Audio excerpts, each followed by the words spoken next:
खरं तर देशाचे पंतप्रधान आदरणीय नरेंद्र मोदीजी, महाराष्ट्राचे लोकप्रिय असे मुख्यमंत्री आदरणीय देवेंद्रजी, या दोघांची कार्यपद्धती, महाराष्ट्राचा असणारा एकंदरीत देवेंद्रजींच्या स्वप्नामध्ये असणारा महाराष्ट्र घडवण्यासाठी त्यांचे असणारे प्रयत्न, त्या सर्व गोष्टी लक्षात घेता मोठ्या प्रमाणामध्ये महाराष्ट्रामध्ये पक्षप्रवेश होतो आहे.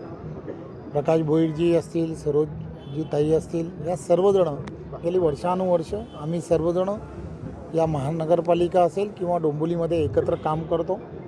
आणि आपल्याला माहीत आहे की पॅनल्सच्या आणि या परिस्थितीमुळे दोघंही नगरसेवक म्हणून काम करत असताना दोघंही वेगवेगळ्या पॅनल्समध्ये गेल्यामुळे थोडासा अडचणीचा भाग, टेक्निकली ज्याला म्हणतात, तो फार मोठ्या प्रमाणामध्ये या ठिकाणी दिसून आला. त्यामुळे दोन वेगवेगळ्या पॅनलमध्ये थोडंसं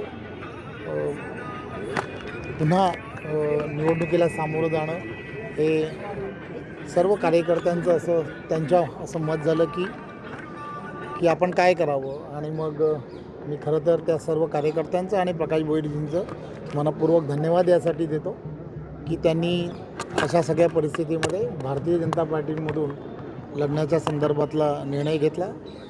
आम्ही वर्षानुवर्षे एक परिवार म्हणून एक डोंबिवलीमध्ये काम करतो आहे. त्यामुळे त्यांनी आज जो प्रवेश केला आहे त्याबद्दल मी त्यांचं मनपूर्वक धन्यवाद देतो. आता माजी नगरसेवक आपल्या कडू बोल वृत्तवाहिनी, सत्याचा कडवट आवाज.